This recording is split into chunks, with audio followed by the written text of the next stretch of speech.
Boa noite, pessoal. Esse é o Quinta de Ouro, que realmente nessa edição deveria chamar Quinta de Bitcoin, porque hoje a gente vai falar de um assunto realmente importante. Eu sei que vocês adoram me ouvir chicoteando o pessoal que não é muito inteligente, da tal da base conservadora que diz lutar pela liberdade, mas em vez de a gente ficar aqui falando as mesmices sobre as vias equivocadas de você achar que você está lutando pela liberdade, hoje a gente vai realmente conversar sobre uma via concreta, uma espécie de bote salva-vidas para você lidar com o totalitarismo que só aumenta, com ou sem bancada conservadora, com ou sem incompetência dos deputados que dizem que estão interessados na nossa liberdade, mas muitas vezes, para mim, parece que estão muito mais interessados nos benefícios do estamento burocrático ao qual eles grudam como cracas, assim, participando do tal do establishment que muitos criticaram por tanto tempo,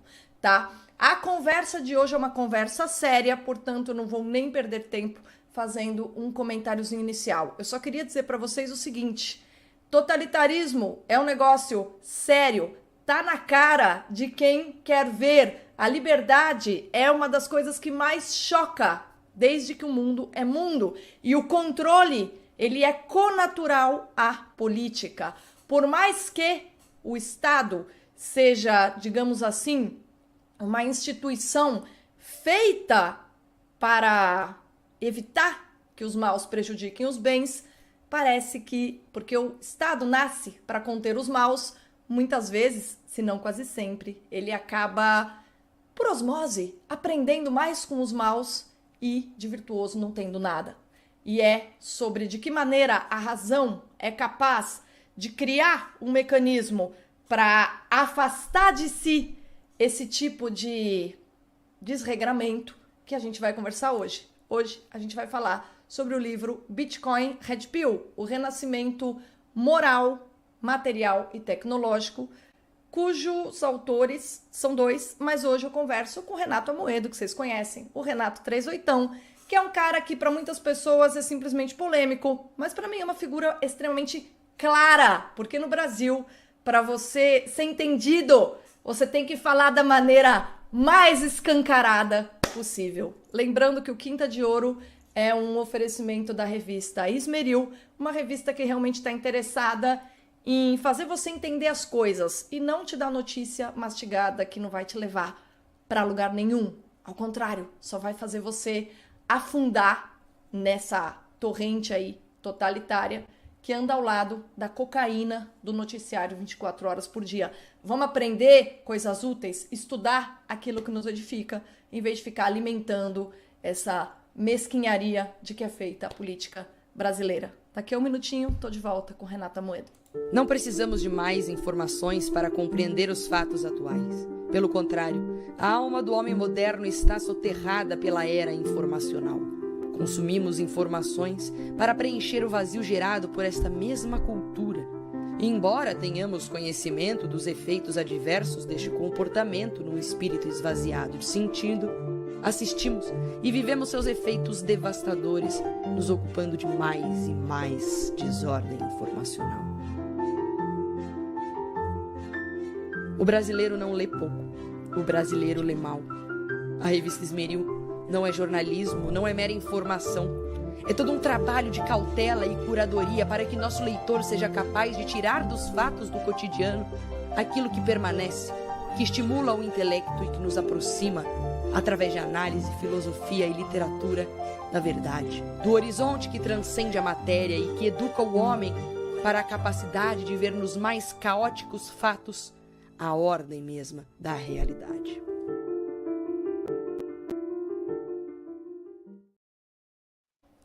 Renata Moedo, que prazer te receber aqui. Eu só vou fazer uma correção, tá? Antes de apresentar. Você andou falando por aí que a gente poderia ter uma conversa boa porque eu li o livro todo, mas não, ainda tô no capítulo 1, tá? Então só pra você saber, são 3 capítulos, eu li a apresentação, me impressionou pra caramba, ela é impressionantemente bem amarrada. E eu li o capítulo 1, falta o 2 e o 3, mas vamos ver o que é que eu consigo conversar com você, tendo como base a apresentação e o capítulo 1. Seja bem-vindo, muito obrigada por estar aqui comigo hoje. Minha honra, mais uma vez, poder fazer uma conversa com uma pessoa intelectual, com uma senhora. A questão é que sempre que a gente fala publicamente, pode ser a última vez, né? Como eu falei lá no Monark. Primeiro que todos nós estamos a uma frase de sermos presos, né?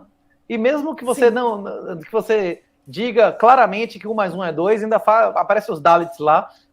Eu estou dizendo que eu sou contra o cara criminalizar a dog pill, né? O bestialismo. O cara vai lá e diz que eu sou defensor do bestialismo, né? E não é vários caras, né? Mas foram centenas de pessoas aparecendo nas minhas redes sociais. Você vai morrer, estuprador de cachorro, não sei o quê, estuprador de gato. Pois a nossa pregação não é para a maioria, né? A gente prega para os remanescentes. A maioria mas na verdade... 500 anos antes de Cristo, já era claro, né, que a maioria Aristóteles e Platão dizem que a maioria das pessoas são escravos pela própria natureza. Jesus disse que a maioria vão para o inferno, né? Que a casa de meu pai é como o casamento do filho do rei. A gente não precisa convencer a maioria das pessoas, né? A gente só precisa convencer as pessoas que ainda sustentam o sistema, né? Que são os produtores, né?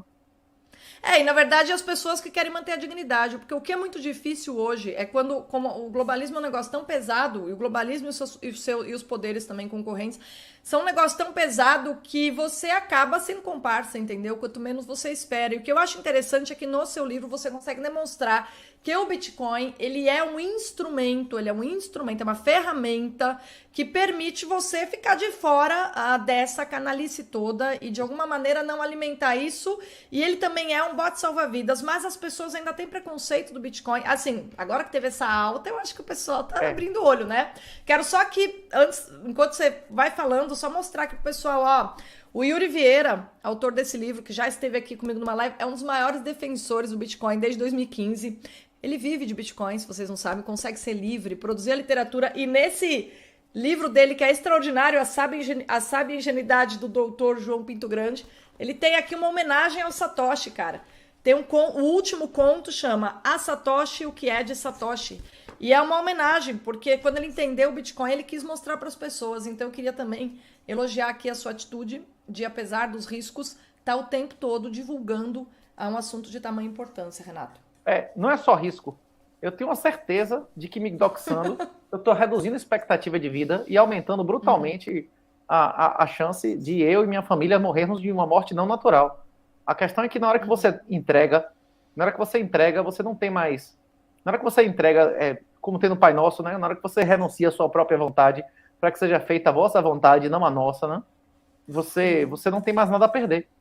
Todos nós estamos mortos já, né? Aquele negócio do lado do tem uma palestra de 15 minutos, né, do Steve Jobs, quando ele foi paraninfo de uma turma lá. Ele diz isso claramente: você já está nu, você vai morrer, você não tem nada a perder. Se você ficar se preocupando com picuinha, você não vai fazer nada de relevante. Você tem que ter fé. Você pode não ter fé em Deus, você tem que ter fé em alguma coisa, senão você não vai fazer nada de relevante na vida, você vai viver com medo, né? Você vai ser o escravo pela própria natureza, né?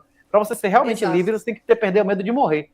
Se você tiver entregue já a Nosso Senhor Jesus Cristo ou qualquer outro, você acabou. Você tem que estar com convicção de que você não tem nada a perder e morrer é ganhar, não é isso? Exatamente, mas isso aí você acabou de definir a virtude da coragem, que é um negócio que tá em extinção hoje em dia, você acha não? Mesmo entre os homens, hein? Que é uma virtude varonil a coragem, e o que a gente vê aí são os homens cada vez mais efeminados, né? Lembro que uma vez é um negócio absurdo. Uma vez eu fiz um vídeo chamado Por que as feminazes são infelizes? A mulher que acha que a coisa melhor do mundo é ela tentar ter os mesmos pesos e deveres de um homem, vai ficar infeliz, né? E o homem, por outro lado, que se deixa, assim, levar por esse discurso que destrói sua natureza e suas virtudes, né? E aí a gente vai pro buraco, assim. O Bitcoin, nesse sentido, é um negócio que eu acho, assim, incrível, porque por meio da racionalidade, você escapa a esse controle que é todo feito via passional, por esse pessoal aí que você fala, os donos do mundo, né? Outro dia eu vi você num canal que o pessoal não entendeu quando você falou os donos do mundo. Eu comecei a rir, eu falei, ai caramba, aluno do Olavo, ele vai ter começado a beabá, né? Mas aqui, professor, se você quiser ir pegar as premissas, pode ir embora que o pessoal tá acostumado. Inclusive, o cara que trata disso muito melhor do que eu, e há 10, 15 anos mais tempo. Inclusive, eu tava jogando minhas coisas fora, achei um fichamento meu da Nova Ordem Mundial, introdução à Nova Ordem Mundial. Inclusive, o professor já doou dinheiro aí no chat. Do Alexandre, o Alexandre tá aqui, ó. Tem uma presença ilustre, olha aqui, ó. É que aqui tá correndo esse chat, ó. Ele ficou aqui atrás. Quinta-feira. Boa noite, Alexandre. Eu normalmente fico alternando entre a quinta técnica do Fausto e o programa dele. E hoje não teve nenhum dos dois. Os dois deixaram de fazer o programa para lhe dar audiência também, professora. Que bom. Mas em relação à sua primeira fala, é o seguinte: na teoria geral do Estado, na ciência política, antigamente se ensinava que existia um negócio chamado interesse público, que os governos faziam, o que era melhor para todo mundo. Só que uma coisa que até uma criança de 5 anos entende que não é. O que os governos fazem é o que é melhor para eles mesmos, não é isso? Então criou uma outra disciplina demonstrando como os políticos fazem o que é melhor para eles mesmos, que se chama Public Choice Theory, que é a teoria das escolhas públicas, né? Essa teoria demonstra formalmente, há mais de 40 anos, mais tempo do que a gente existe, que em face de um estado de exceção, o seu voto na urna é irrelevante. Os seus votos relevantes é o que você faz com o seu dinheiro e o que você faz com o seu corpo. Você só pode se opor a uma ditadura totalitária com armas, matando e morrendo, ou desinvestindo, votando com os pés, ou com armas. Você só pode votar com armas quando existe uma certa organização e tal. A teoria das elites mostra, né? Que não é a maioria, não são os mais ricos, não são os melhores que ganham, são os mais organizados. Isso tem mais de 100 anos, né, de Pareto. A gente não tem como organizar um exército, um estado paralelo e vencer a república. O que a gente pode fazer é não compactuar com isso, não colaborar, né? Dar a César o que é de César, né? Fazendo analogia aí com o Yuri. Quando Jesus disse dar a César o que é de César, não significa que é para você dar a sua plantação a César. É para você dar uma coisa que está marcada com a cara da mãe de César a César. Não a sua plantação, não o seu trabalho. E tudo que existe nesse mundo é de Deus. As coisas que pertencem ao diabo são apenas as mentiras, as coisas que não existem fisicamente, né? Então, você dá ao governo o que ele merece, nada, não é isso? E você dá a você e a sua família as coisas que elas realmente merecem, que é o fruto do seu trabalho. O Bitcoin é o primeiro ativo inconfiscável da história da humanidade, imune a controle de capitais. Então, o cara que está na Argentina, que está na Venezuela, que está em Cuba, é uma possibilidade de você continuar vivendo no Brasil, que inclusive a criminalidade no Brasil tende a diminuir dezenas de vezes nos próximos anos, né? E você continuar vivendo em seu país, tendo um padrão de vida extraordinário, sem ter que fugir, sem ter que cair fora. Agora, para isso, você tem que fazer um OPSEC. Você não pode se doxar, como eu estou fazendo aqui agora. Você tem que adquirir bitcoins e manter uma rotina que não deixe isso claro, para não atrair a sanha dos bandidos públicos e privados, né? E além disso, tem também, eu me lembro que você fala assim no livro, você explica uma coisa que eu achei bem importante, não me lembro se está na apresentação do capítulo 1, que você fala que a pessoa tem que ela gerenciar. Assim, porque uma coisa, não adianta, tem um pessoal que acha que, já sei, eu vou comprar Bitcoin de um intermediário, entendeu? Como se fosse esse dinheiro que você pega uma corretora, eu vou pegar e usar uma corretora, eu vou pôr alguém para cuidar do meu dinheiro. E por ser uma propriedade, por ser, digamos assim, a primeira vez que a gente tem a possibilidade da propriedade privada absoluta, é um problema se você não entender como funciona o sistema para você ter domínio sobre ele. Eu entendi bem ou eu entendi mal? Pelo que eu entendi, a gente tem que aprender a lidar com o sistema e não depender de terceiros. Essa explicação moral do Bitcoin é muito difícil de fazer por quem não compreende por que o ouro foi dinheiro e por que o ouro deixou de ser dinheiro. A senhora compreende por que o ouro era o padrão mundial de dinheiro durante milênios? Por que não escolheram prata, cobre? Por que eles não fizeram com outro metal? Por causa da densidade? Não sei. Tinham países, até durante a Primeira Guerra Mundial, na China e na Índia, salvo engano, o padrão era prata. O problema é que todos os países que não usaram o ouro como padrão, eles foram obliterados financeiramente. Tem inscrições nas pirâmides do Egito, tem inscrições na Síria, nas primeiras cidades, civilizações, dizendo que era 4 partes de prata compravam de ouro. Aí depois tem de 6-1, na época de Cristo era de 8-1, no Antigo Testamento, aí no Novo Testamento era 12-1, na época medieval era 16-1, no ano passado bateu mais de 100, agora é 80, 90. A prata se desvaloriza em ouro todos os séculos, durante 50 séculos. A prata nunca ganha do ouro? Ganha. Pode ganhar por anos, uma década, por meses, mas sistematicamente, por quê? Porque a prata tem uma elasticidade maior. Um aumento de 10 ou 20 ou qualquer quantidade de % no valor da prata aumenta mais sua produção do que a do ouro, porque a maior parte da prata ela não é acumulada e a do ouro é. E a mesma coisa acontece com cobre. Qualquer civilização tivesse escolhido acumular cobre em vez de ouro, ela seria menos pobre, porque ela teria, toda vez que o cobre começasse a aumentar de valor, ia aumentar o estímulo a produzir cobre, e como é fácil, muito mais fácil explodir a inflação do cobre do que a do ouro, e o mundo ia assim, tá cheio de um negócio que corre mais rápido e tem uma elasticidade maior. Então, tipo assim, ele não serve, o ouro é dinheiro, porque ele tem uma relação de estoque de fogo, uma inflação, uma escassez muito alta, e ele deixou de ser dinheiro exatamente porque 100% das vezes que alguém teve o poder de pegar um papel e de dar um vale ouro, uma hora ele deu calote. Todo poder corrompe, poder absoluto corrompe absolutamente, né? Então, Então, o Bitcoin... digamos assim, a falsificação do ouro que acabou com o ouro. Porque o padrão ouro. O padrão ouro. Quando você põe papel no meio, você está falsificando, né? Você está dando uma promessa que pode ser boa ou ruim. Sim. Quando você tem um Bitcoin numa corretora, não está em sua autocustódia, você não tem Bitcoin. Você tem créditos de Bitcoin. Como você tem dinheiro no banco, você não tem dinheiro. Você tem crédito de dinheiro. Você tem crédito. Pode ser bom, pode ser ruim. Depende, você vai saber na hora que você cobrar, né? Mas não é seu, Você tem um crédito. Você não tem dinheiro, você tem crédito. Você tem direitos a cobrar dinheiro de alguém. A questão é que seja alguém pode nem ter o dinheiro para lhe dar, não é isso? Como aconteceu agora com a FTX, com a BlockFi. A maioria das pessoas que tiveram Bitcoin não tem mais. A maioria das pessoas que tiveram Bitcoin não tem mais, que confiaram em terceiros. Eles não entendiam porque o ouro deixou de ser dinheiro. Isso. Tá, porque foi pelo mesmo motivo. Então, se a pessoa não entende como é que o ouro deixou de ser dinheiro, ela não vai saber lidar bem com o Bitcoin. E se ele não entendeu por que ouro... E se ele não entendeu por que ouro era o dinheiro, ele não entende, por exemplo, que a inflação real é o aumento da base monetária. Que tudo em real, nos últimos 10 anos, se desvaloriza em média 20% ao ano. Se você não tem líquido, descontado o risco, trabalho, impostos, todos os gastos, 23% ao ano em real nos últimos 10 anos, tem perdido riqueza. Porque eles aumentam a quantidade de reais a 23%. E a riqueza do Brasil, mesmo nominal, ela nunca recuperou em 2011. A tendência, o Brasil está envelhecendo, uma das sacadas do livro, inclusive a gente afirmava que a projeção do IBGE estava errada, o IBGE reconheceu. A maioria das capitais do Nordeste tem menos gente hoje do que há 10 anos atrás. Tem capital do Nordeste tem 14% menos gente.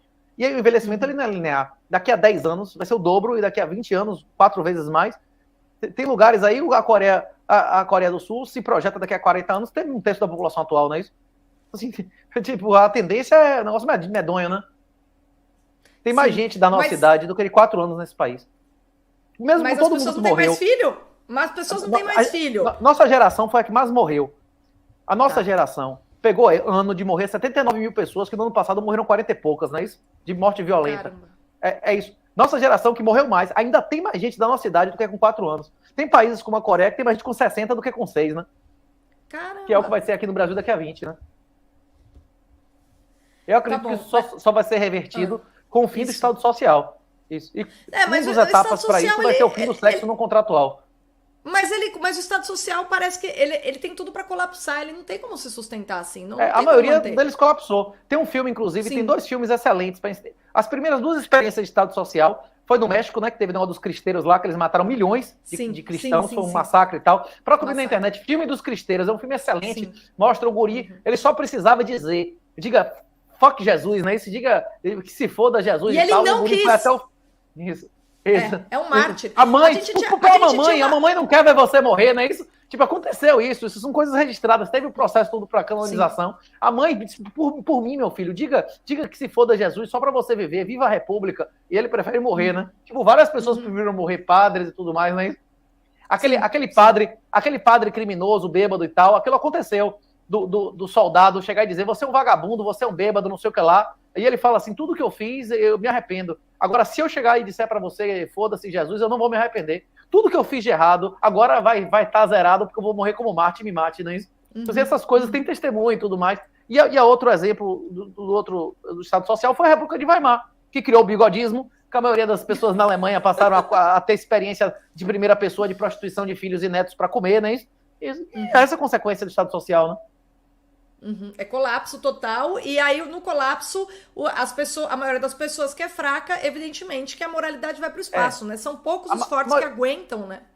A maioria das pessoas elas não percebem o empobrecimento pelo aumento da base monetária, porque tem um ganho tecnológico. A questão é que, por exemplo, o governo imprime 23% mais real por ano, aí você sente que você perdeu 5 ou 10% de compra porque a tecnologia tem avançado. Até o empregado doméstico, o trabalhador rural, com o WhatsApp, ele otimiza o tempo dele. Não só gente que não trabalharia, que está trabalhando com o Uber. Tem centenas de pessoas fazendo o mesmo trabalho. Eles fazem o mesmo trabalho para uma pessoa que paga mais. Só o fato de haver o WhatsApp, dele ser facilmente encontrado e comunicar gratuitamente. Você não percebe a sua perda por causa do ganho de tecnologia. As coisas, qualquer sociedade que avança tecnologicamente, era para as coisas ficarem cada vez mais baratas. E aqui as coisas vão ficando cada vez mais caras. A diferença... É impressionante, cara. E assim... Não, desculpa, completa aí que depois eu tenho uma pergunta para você. A diferença entre o preço que aumenta e o aumento da base monetária é a senhoriagem. E isso é mais para o governo. Isso aumenta a riqueza do governo hoje. O governo gasta mais, ele consegue apropriar mais riqueza através de senhoriagem do que através de tributos. Uhum. Mas olha só, Renato, eu me lembro que teve uma vez que eu tava num desses programas como comentarista e o pessoal tava discutindo ali, todo empolgado com aquela redução de alíquotas que o Bolsonaro fez, desesperado no último ano, já percebendo que ele poderia perder a eleição e tal. E aí eu lembro que eu cheguei a fazer um comentário tipo, muito obrigado, você reduz a alíquota, meu amigo, mas com a inflação que tem no Brasil, isso aí não é redução de imposto, entendeu? Porque via inflação é que a gente se ferra, via inflação que vocês estão... Assim, eu não sei explicar com a clareza que você faz, mas a inflação, pra mim, é imposto indireto, entendeu? E aí não adianta nada você ficar falando, puxa, ele está reduzindo... Não dá pra você falar que você é o presidente que reduziu o imposto se você foi o presidente durante um governo que teve tanta inflação.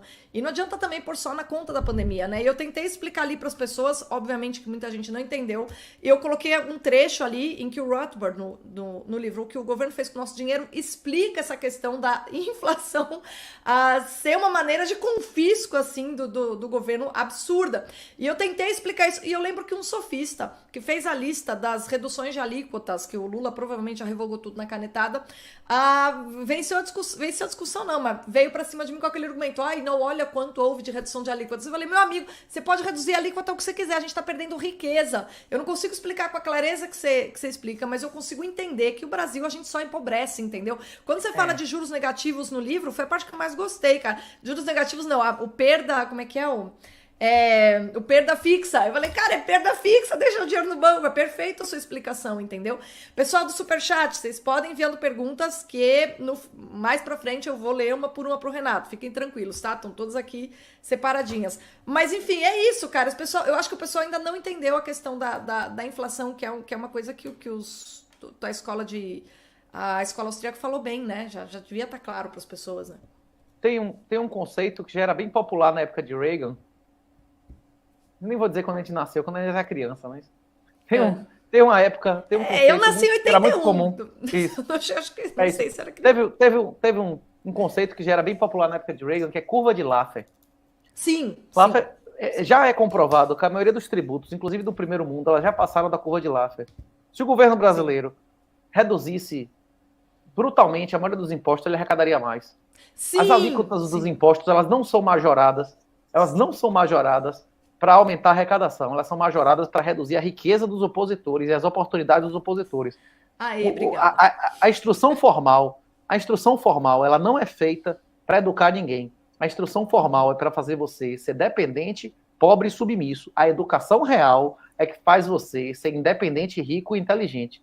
A questão é que a maioria das pessoas não entende que a instrução formal é oposta à educação real. Educação real que o pessoal paga aí na sua revista, paga no seu curso, vai atrás de fazer cofre. Isso é educação real, de Gugu, não é isso? Do professor Alexandre Costa. A educação real é aquilo que te torna inteligente, independente, não só espiritual, emocional, financeiramente. Não é isso? O governo, o presidente da República, o prefeito, quer que seu filho seja independente ou dependente. Ele quer que ele seja obediente ou desobediente. Ele quer que ele seja inteligente ou imbecil. É isso. Você deixar o governo controlar a educação, ele vai fazer a educação que foi criada na Prússia para fazer pessoas avançarem sobre fogo. A escola pública foi criada com o objetivo primário de fazer pessoas avançar sobre fogo. Elas se matarem, né? Isso em nome do governante. O objetivo da escola pública sempre foi esse. Fazer seu filho se tornar bucha de canhão e submisso. Tem um livro, tem um filme, não sei se você lembra, Poderoso Chefão, que o Michael, que se torna o padrinho no final, ele é expulso da família. Se você é um merda, você é um traidor, porque você foi ser voluntário a lutar pela Itália.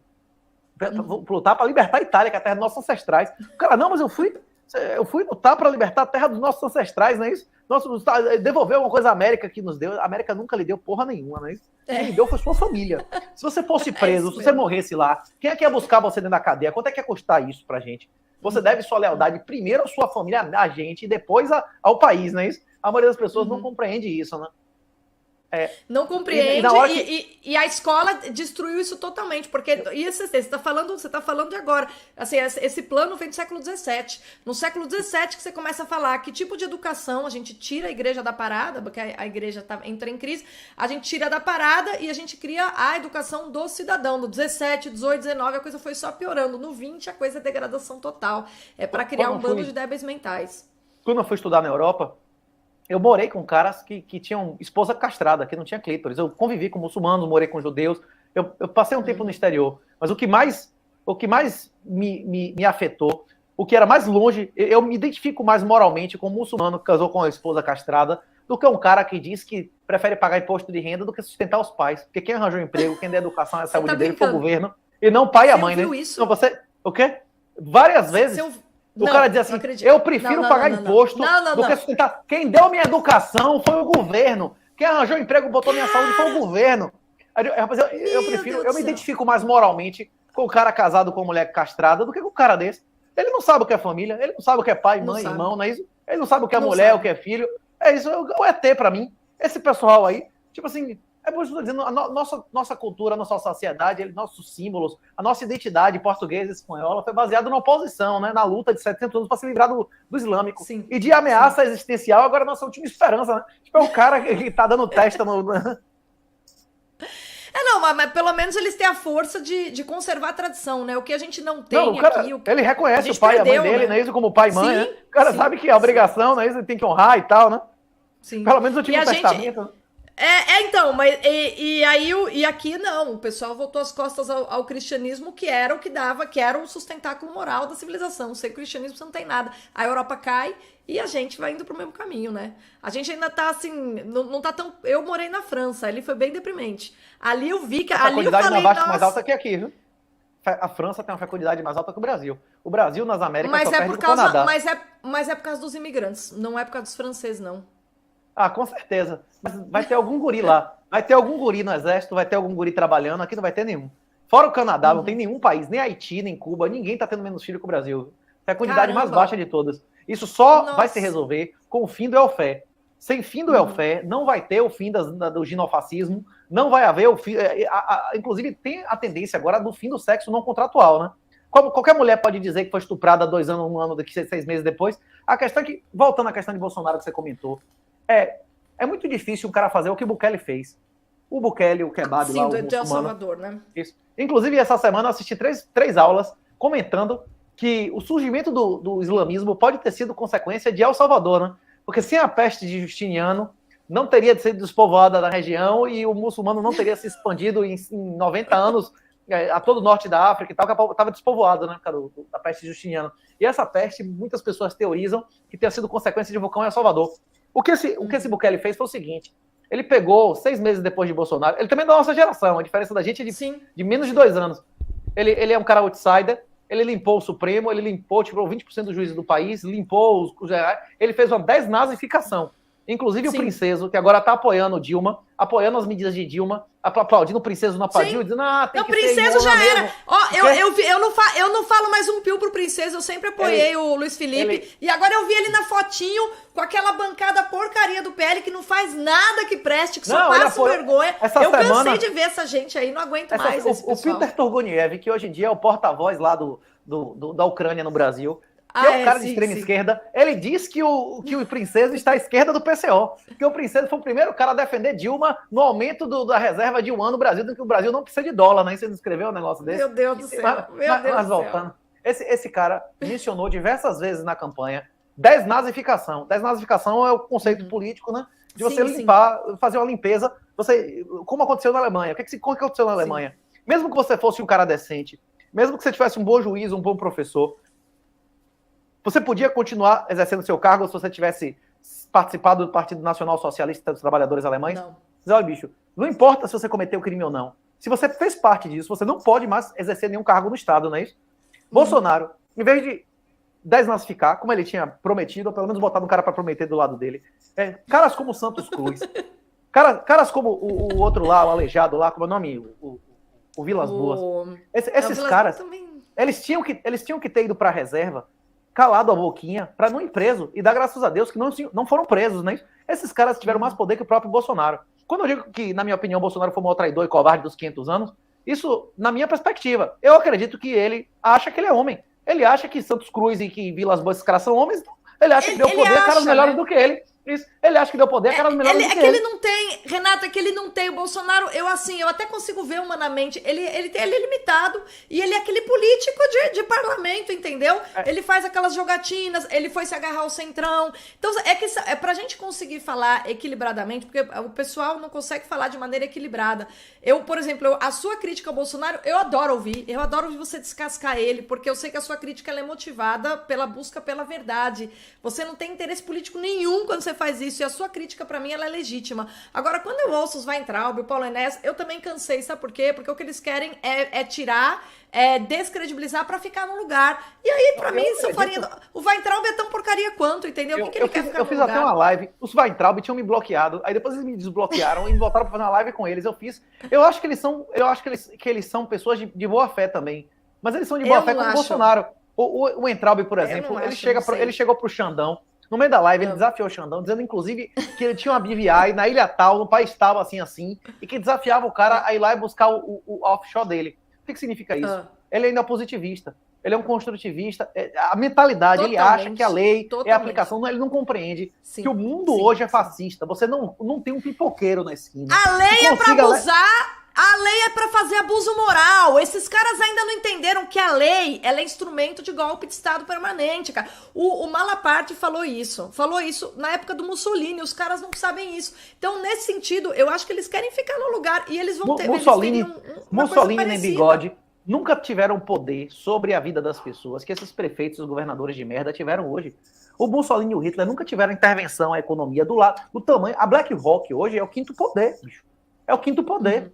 Os caras, eles podem comprar qualquer empresa. Esse negócio que eles estão fazendo agora do Fed, escolher os bancos que vão ser salvos, antigamente eles perseguiam os caras que eram opositores. Aí depois perseguiam os caras... Agora já estão perseguindo os caras que não são da patota.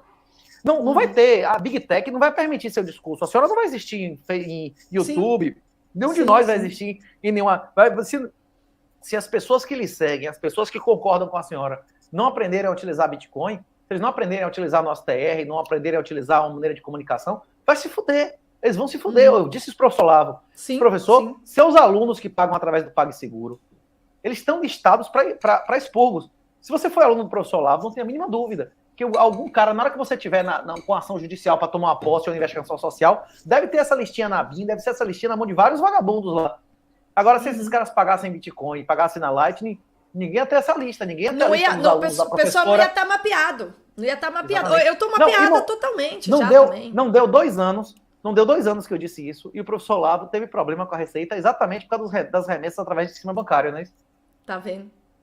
Quiseram tirar o dinheiro dele. Você foi aluno dele quanto tempo, mas eles queriam humilhar o cara, tirar a paz do cara mais do que o dinheiro, e acusar o cara criminalmente de alguma coisa em um lugar onde dá pena criminal, né? Tipo, tirar a paz do cara. Nossa, não é nem dinheiro, foda-se dinheiro. É destruir a vida do cara. Destruir. Eles usam a lei e eles usam todos esses canais para destruir. O que é interessante, quando você fala que o Bitcoin é uma ferramenta, que é um bot salva-vidas dessa perversão toda, eu acho que você está completamente correto, porque é justamente isso. Essa é a melhor imagem. É um bot salva-vidas, entendeu? Porque senão você tá na mão, ou você tá no navio pirata, meu amigo, ou você tá no bot salva-vidas. Você não tem, como diz Aristóteles, não há terceiro. É o princípio do terceiro excluído. Não tem jeito. O Bitcoin, ele não garante que vai ser uma solução permanente. Sim.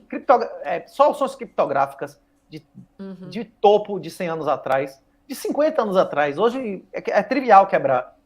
Provavelmente em 20, 30 anos, o Bitcoin, talvez em 20, 30 anos, vai ter que se reinventar, vai ter que mudar a prova de trabalho. Talvez essas mudanças, haja bugs no sistema.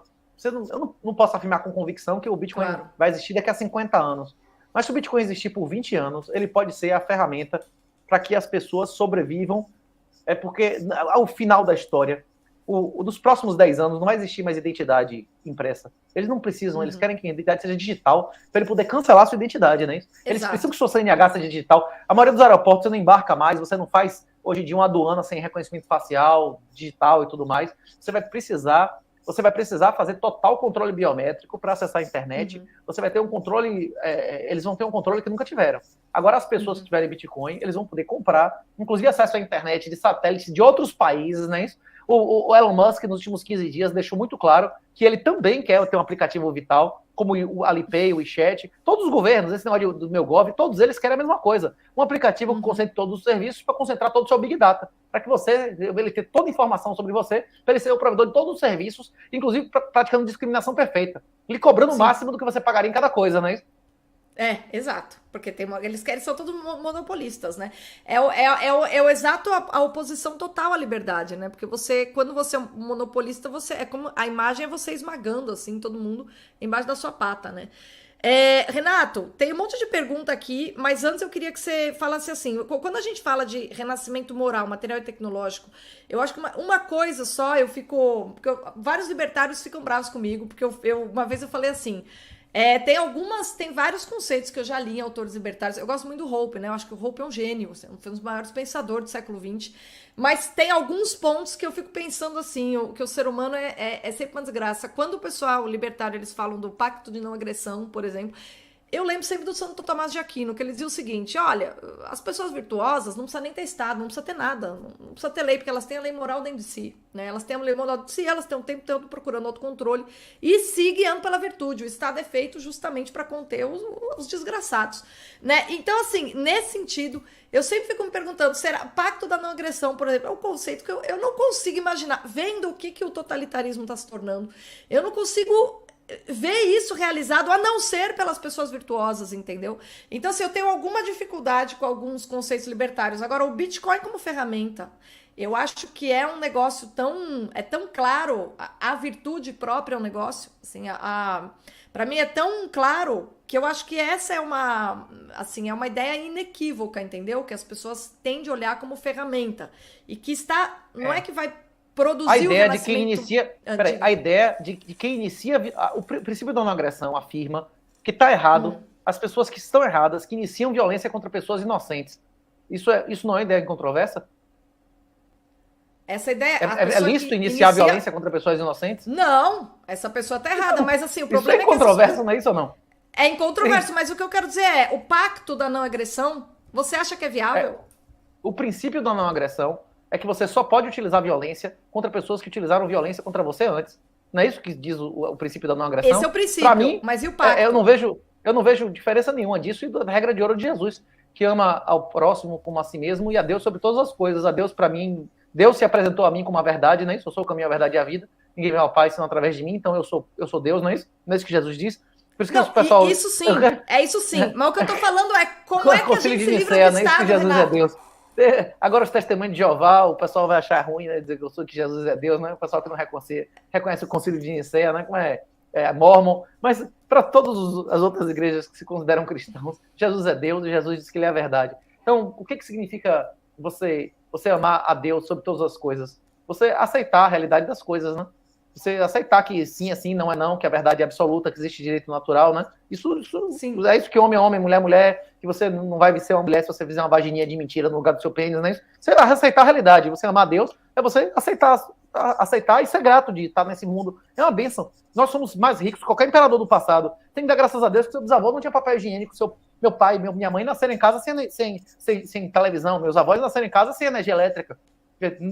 Minha geração, pelo amor de Deus, a gente está vivendo num mundo de uma riqueza inimaginável há poucas décadas atrás. Sim. Né? Agradecer, ser grato por isso. Né?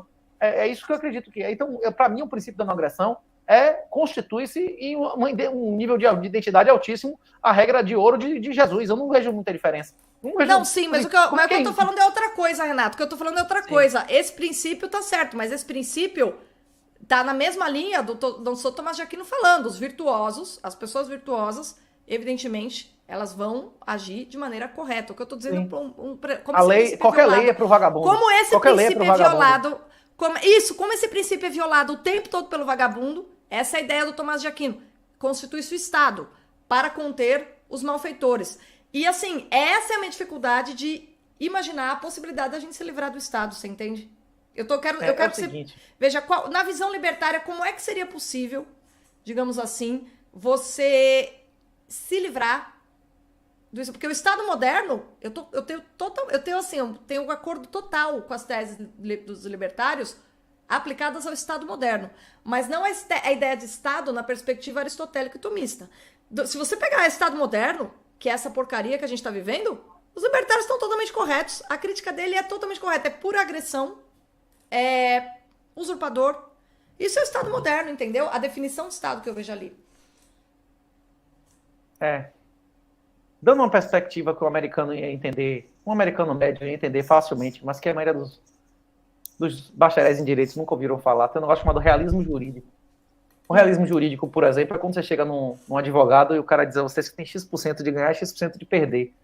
Jurimetria, por exemplo, é um aspecto de realismo jurídico que não existe no Brasil, não tem estatística de porra nenhuma, né? Inclusive, se tivesse, não servia para nada, porque cada juiz faz o que quiser e acabou, né? Mas, numa perspectiva dessa, o direito é uma tecnologia. A finalidade do direito não nenhum jurista nunca teve como objetivo zerar os crimes e nem buscar todos os criminosos e matar todo mundo. Se todos os criminosos fossem punidos, todo mundo ia para cadeia amanhã, né? Todo mundo já cometeu crimes na vida. O objetivo do direito é, como eu já falei aqui, inclusive o public choice que eu já mencionei aqui antes, defende que a democracia é uma solução porque a democracia, segundo essa argumentação de que acredita em democracia baseada no public choice, seria uma solução de opressão de minorias por tempos determinados. Porque, inclusive, como o negócio é dinâmico, a minoria que vai ser não oprimida vai ser diferente. Como o professor Marco Batalha, o L de Liberdade é excelente. Pronto, quem puder, assista no L de Liberdade, o último vídeo do L de Liberdade. Ele comenta que a solução ideal não é todo mundo ser cooperativo e nem todo mundo ser oportunista. Mas existem equilíbrios dinâmicos, de algumas pessoas serem vagabundos, algumas pessoas serem agressivas e outros não serem. Se você encarar de maneira realista, o objetivo do direito não é eliminar a violação, até porque nenhuma lei nunca vai violar todos os crimes. O objetivo do direito é reduzir a violência que destrói riqueza. Na hora que eu chego para você e diz, Bruna, você não precisa matar o cara que deu um tapa na cara do seu filho. Porque se você fizer isso, você vai para a cadeia, seu filho vai perder a mãe, não é isso? Existe uma lei que esse cara vai tomar uma chicotada e tal, não sei o que lá, e você vai querer a chicotada em vez de matar o cara, não é isso? Não entendeu o que eu estou dizendo? Isso serve para as pessoas se sentirem satisfeitas com uma punição menor, Sim. não é isso? Porque elas não vão ter uma retaliação eterna, porque se todo mundo chegar a se vingar da maneira que quiser, sem intermediários, a porra vai virar um caos. A questão é que o direito não precisa ser administrado pelo Estado. Existem tribunais privados, inclusive através do Bitcoin. Você pode, por exemplo, o governo no Brasil tem legítimo dispositivo. Eu sou obrigado a deixar metade do meu patrimônio para meus herdeiros. Com Bitcoin eu posso deixar 0 para meus herdeiros. Eu posso deixar uma chave que vai ser imediatamente enviada para meus sucessores verdadeiros, 1 ano, 2 depois da minha morte. Qualquer e-mail, Gmail, Yahoo, tem lá, Inactivation Settings. Você bota o e-mail que você quer que seja enviado para seu filho, para seu esposo, né? Inclusive dando todas as instruções de onde você vai achar a chave e tudo mais, não é isso? Você pode fazer tudo isso. Inclusive, você pode, por exemplo, colocar 2, 3 caras que você considera que seriam bons padrinhos e tal, para ter que concordar, para tirar qualquer centavo do seu filho. Então, meu filho não tem condição de tocar em dinheiro, meu filho é pequeno. Eu vou colocar 3 ou 4 pessoas com acessos parciais a dinheiro para dar uma mesada a ele, não é isso? Tendo que concordar 2 de 3, ou 5 de 7, ou 7 de 10. Essas soluções são possíveis através do Bitcoin. Agora, a verdadeira justiça não pode vir através de governos. Os governos, eles são entidades satânicas. Ele está em Samuel, está no Antigo Testamento, eles mataram os bebês, o faraó ordenou matar os bebês. No Novo Testamento, o rei dos judeus ordenou o assassinato dos bebês todos de Belém, dos meninos, de novo, como o faraó tinha feito para eliminar Jesus. Quando o Satanás oferece os principados, quem são os principados? São os governos. Quem é o pai da mentira? Como é que você se torna governante? É falando a verdade ou é mentindo? É uma competição satânica. Caim é o fundador da cidade, né? A primeira cidade. O que está escrito na Bíblia é tudo verdade absoluta. Só que tem algumas coisas que são metafóricas. Por exemplo, todas as mulheres, todos os homens do mundo têm a genética que tem todas as mulheres do mundo, mas o oposto não é verdadeiro, não é isso? Tem algum gene que as mulheres têm que o homem não tem? Porque a mulher tem 2x e o cara é XY, não é isso? Fora isso, é tudo igual. Sim. Tem alguma mulher que tenha Y? Não. Então a mulher é uma fração do homem, não é isso? É o que está escrito ali, não é? Sim, é o que está escrito, justamente. É a repetição de uma... exato. Não, existem outros tipos de bicho que é o contrário, que o macho é uma fração da fêmea. Mas no nosso caso, a mulher é uma fração do homem. Isso está escrito lá. A ordem dos animais está correta, porra. A ordem física de criação está correta. Como é que alguém saberia isso? Como é que alguém saberia isso há milhares de anos antes de Cristo, porra? Tipo, você vai negar que existe um conhecimento extraordinário naquele negócio ali, no Gênesis? Pelo amor de Deus, né? Ali é um guia que você não erra, mas eu percebo que no meio do Bitcoin não é todo mundo que tem esse discurso como você, que consegue ter uma visão profunda e, ao mesmo tempo, dentro da cosmologia cristã. Não é uma coisa muito comum. Tem pessoas que... Tem livro, inclusive, Thank God for Bitcoin, que é escrito por mais de 20 caras, inclusive de várias denominações e tal. Aqui no Brasil tem um Bitcoinheiro do Manto e tem um Jaraguá, que são caras que têm um conhecimento teológico 50 vezes maior do que o meu. Tem pessoas que têm um aprofundamento maior.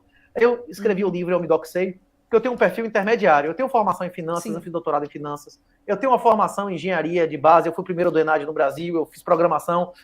Eu tenho noção desde 10, 11 anos. Eu sou um cara que transita com alguma facilidade em várias áreas do Bitcoin. Eu tenho noção de governança corporativa, eu estudei direito. Eu tenho um trânsito, embora eu não seja um grande expert em nenhuma dessas áreas especificamente. A minha expertise, o que eu faço há 16 anos, é identificar como o vagabundo pensa. Eu faço local de crime, eu faço investigação criminal. A minha expertise é ver qual o perfil do vagabundo, não é isso? E é por isso que eu consegui identificar no primeiro mês que o governo de Bolsonaro ia ser submissão à China, que ele chegou lá e prometeu que o chinês ia entrar aqui sem visto. Eu achando que ele ia chegar e romper relações diplomáticas com a ditadura mais assassina da história da humanidade, não é isso? Que matou mais do que Bigode e Stalin juntos. Ele chegou lá e disse que o vice dele queria casar com a China. Imagina quem é que vai ser a esposa, né? Mas com certeza a China vai ser o ativo, né? Ele vai ser o passivo, né? Não? Quem é que vai ser a noiva, né? Hein? A China chutou a bunda do Ernesto, né? A hora que eles cansaram, mandaram demitir, assim, não adiantou. Ele até ficou uns 2 anos no governo, mas teve uma hora que a China pediu e mandou embora, ninguém, né? Não teve, ninguém de primeiro escalão, em nenhum momento o Bolsonaro indicou, ninguém de primeiro escalão que tivesse a mínima disposição de fazer desnazificação. Zero. Não teve ninguém. Por exemplo, o Entraub é um cara bem sucedido, bem intencionado. Ele ia chegar lá e limpar o Enem. Os Enems do Bolsonaro foram os mais esquerdistas desde sempre. O Enem, aliás, foi os piores. Ele ia chegar lá, ele professor concursado, ele ia botar pra foder com os colegas dele, ia perder o emprego dele no dia. Ele ia perder o emprego dele quando ele saísse de lá. Ele poderia botar pra foder, sem contar que ele acredita em lei. Ele é um cara positivista. Ele deixou isso claro. Mas mesmo que ele não fosse, né? Mesmo que ele não fosse, o professor Olavo deixa muito claro isso. Muito mais importante do que as crenças pessoais de alguém são seus compromissos pessoais. Você pode achar uma coisa certa, mas se for levar a escravidão e a castração do seu filho, você vai fazer o errado, não é isso? Ou não? Depende do compromisso seu com alguém, não é isso? Sim. Ou não? É isso mesmo. Justamente. Você me deve R$50. Agora, se você me der os R$50, seu filho vai morrer. Você vai me dar os R$50 ou você vai me dar calote? Não. Você vai me dar calote, não é isso? É lógico. Ou não? Claro. Mas lamento se lasque, não é isso? É isso. É isso.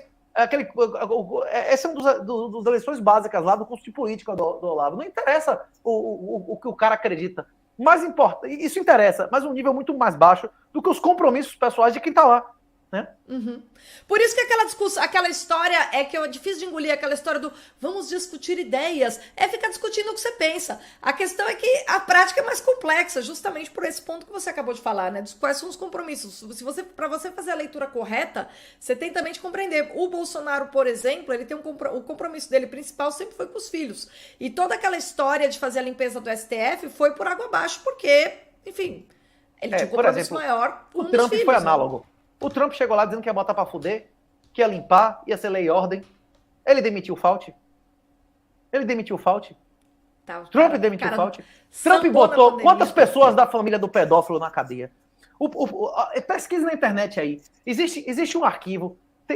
Procura aí, inclusive, no Kim.com. O cara botou um PDF que tem 900 páginas de crimes e tem, inclusive, catalogado países do mundo e tal. E a referência no computador lá do pedófilo. Na verdade, o cara chama o pai dele, que é o Biden, de pedófilo, não é isso? Como é o nome do craqueiro lá? Sim. Aquele imbecil. Quantos dessa família foram presos? Ninguém, bicho. Ninguém foi preso. Cara. Ninguém, tudo bandido. Nem tirou o Fauci. O Trump não, violou. O Japão é um país que não reconhece muito direitos individuais.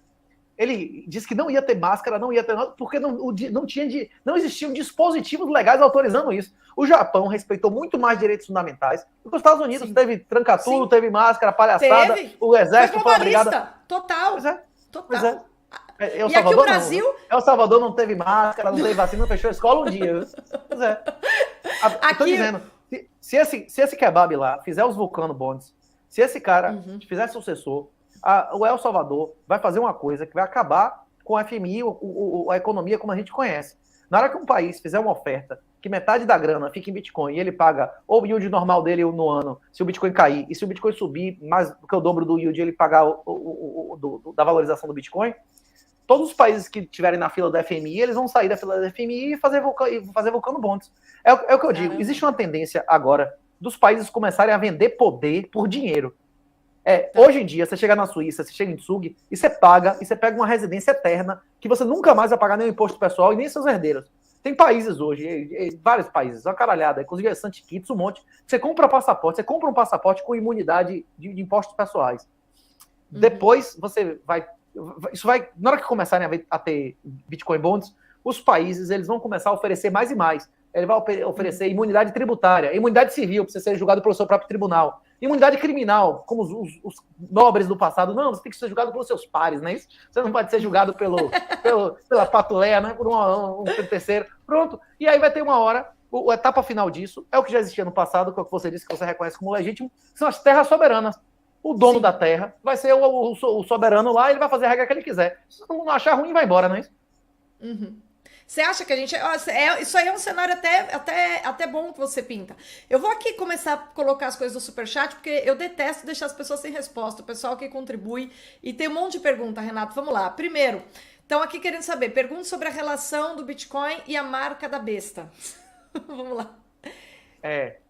Quem é o pai da mentira? Então, você já falou. Essa você já respondeu, né? É o diabo. O dinheiro fiduciário é satânico. Quem diz isso não sou eu, é obra clássica da literatura alemã, de Goethe, né, Goethe? Lá, como é o nome? Fausto. O diabo, o Mefisto, ele ensina a fazer dinheiro fiduciário. Botar num papel que dá um X de ouro, mesmo sem ter o ouro. É isso. O dinheiro fiduciário é uma mentira. Eu digo que tem X reais, amanhã é outra quantidade, depois de amanhã é outra. Eu digo quantos reais são, eu sou devedor de reais, eu crio reais, diluindo todas as pessoas que têm real no bolso. Isso é uma coisa totalmente satânica e demoníaca, né? O dinheiro, para mim, a marca da besta é o CBDC. O CBDC não vai permitir que você compre ou venda nada sem autorização do diabo, das entidades satânicas. O final do dinheiro físico, o final da identidade de passaporte físico é a etapa final de sua escravização. A janela para você obter alguma liberdade. Alguma liberdade pode ser uma... Você não precisa necessariamente ser no Bitcoin, mas com riqueza fora do legacy. Sim. Riqueza em coisas que não possam ser alcançadas pelo Estado. Você pode ter um offshore em 2 ou 3 países, você pode ter 5 ou 6 passaportes como Ayrton Senna, só que a maioria das pessoas não tem condição de ser livre através... É muito caro. O Bitcoin é a offshore suprema que você consegue comprar com R$2 na BIPA, né? Sim, tá. É nesse sentido que ele é... Tá, é só as pessoas conhecerem e começarem a se interessar, né? Aqui, ó, o Organismo Vivo pergunta: quem garante que o Bitcoin não está sob o controle de ninguém? Na informática, ninguém cria nada sem ter um backdoor. Essa código é uma pergunta aberto. Que te fazem muito. O código é aberto. O código é aberto, vai lá e verifique se tem um backdoor. Vai lá e verifique e descubra que você ganha bilhões de dólares. Vai lá. Quantas pessoas não estão procurando? Quantas pessoas já não tentaram encontrar? Se você encontrar e shortar Bitcoin e expor isso publicamente, você vai ficar infinitamente rico no dia seguinte. Vai lá, faça isso. Quantas milhares de pessoas não estão tentando? Boa, Renato, vamos lá. Aqui um comentário do Márcio Luz. Sobre a inflação, Gustavo Franco, ex-presidente do Bacen, Ministro da Fazenda, já disse: inflação é o imposto mais perverso porque cobra dos mais pobres. Eu acho mais perverso porque ele cobra de quem confiou em você. Isso, porque quem acumulou a moeda, quem acumulou o título, foi quem confiou no governo. Não é os mais pobres. Que o pobre não tiver dinheiro no bolso, foda-se. Não é isso? Se ele dizer não acredita nessa merda, eu quero ter gadinho. O problema é que quem confiou em você, no aposentado, que foi lá e comprou o título do governo, que tinha saldo em real. E é por isso que eu digo, na minha opinião, quem acumula reais, quem tem imóveis, ações nesse país, é moralmente inferior a Lula. Quem investe numa ditadura de exceção é inferior moralmente ao ditador, porque o ditador está defendendo a família dele. Você está destruindo a sua família para enriquecer o ditador, não é isso? O que é mais imoral? Estuprar o seu filho ou o filho do vizinho? Você adora esse exemplo também, eu vi nos outros. Você está estuprando seu filho. Você investindo em real, você tem ações, você tem imóvel você está estuprando seu filho. Quem investe no Estado que defende cirurgia transexual infantil, não está pagando. Castração. Você está financiando castração infantil. Você está financiando gaysismo, negrismo, cotas negristas, cotas racistas, cotas gaysistas. Você quer financiar isso? Você acha que isso vai levar você para onde? Você botar dinheiro nisso. Se você bota dinheiro numa coisa que paga imposto para isso, você é comparsa disso. Agora, o imposto que é cobrado na fonte, eu lamento. Você não tem. Se você não, a diferença entre sexo maravilhoso e estupro é o consentimento. A diferença de roubo e doação é consentimento, não é isso? A questão é se é voluntário ou se não é. Se você consome e você não tem alternativa, beleza, você não tem culpa. Agora, se você podia não dar aquele dinheiro à organização satânica e vai lá e dá, você vai responder por isso, né? Boa. E se você não entendia isso antes, agora que me está me ouvindo, você está entendendo. Se você tem ações no Agora Brasil, tá claríssimo. se você tem imóveis no Brasil, se tem investimentos que financiam uma ditadura, se você tem a Coreia do Norte, a Cuba, Venezuela, você... Ixi, travou um pouquinho aqui. Bom, vamos esperar voltar ao normal para a gente continuar respondendo as questões. Cadê o Renato? Deixa eu tirar ele da sala e pôr de novo. Vamos ver se vai funcionar ou não. Pô, tá tão boa essa conversa. Eu adoro ouvir o Renato Amoedo falar, porque ele dá aqueles exemplos assim, a lá Olavo, cara. Ele dá aqueles exemplos assim, que se a pessoa não entendeu o negócio, com ele a pessoa entende. Vamos ver se volta. Que a gente continua respondendo as questões, beleza? Travou. A internet dele não tá muito boa. E agora, olha, pessoal, isso aqui eu não consigo falar nada para vocês, tá? A gente tem que esperar o Renato voltar. E temos aqui várias questões ainda no Superchat para responder, tá? Mas eu deixo, enquanto o Renato não volta ao normal aqui, deixa eu explicar para vocês que eu coloquei assim, eu nem tava sabendo, porque eu baixei o Bitcoin Red Pill e comecei a ler. E achei um livro, assim, muito bom mesmo. E aí eu baixei o livro, comecei a ler e depois eu fui ver que tinha na minha livraria. Eu nem sabia que o pessoal da livraria tinha colocado lá. Aí eu liguei e falei, olha, o Renato Amoedo vai, eu já tinha marcado a live com ele, falei, olha, ele vai lá quinta-feira, vocês conseguem dar o maior desconto possível, né, pra ele? E aí, aqui, agora ele voltou. Peraí, deixa eu tirar esse aqui. Renato, voltou. Não, eu tava explicando pro pessoal, enquanto você não voltava, que eu nem sabia que seu livro tinha na minha livraria, porque eu baixei, né? Eu baixei e tô lendo naquele aparelhinho no Kindle.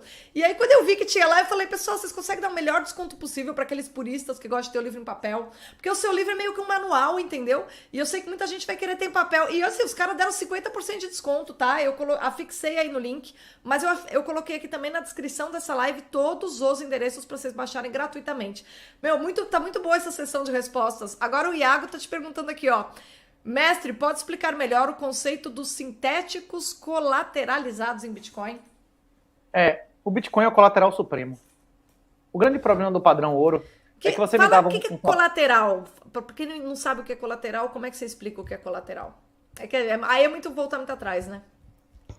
Nunca existiu um empréstimo na história da humanidade que não tivesse alguma garantia.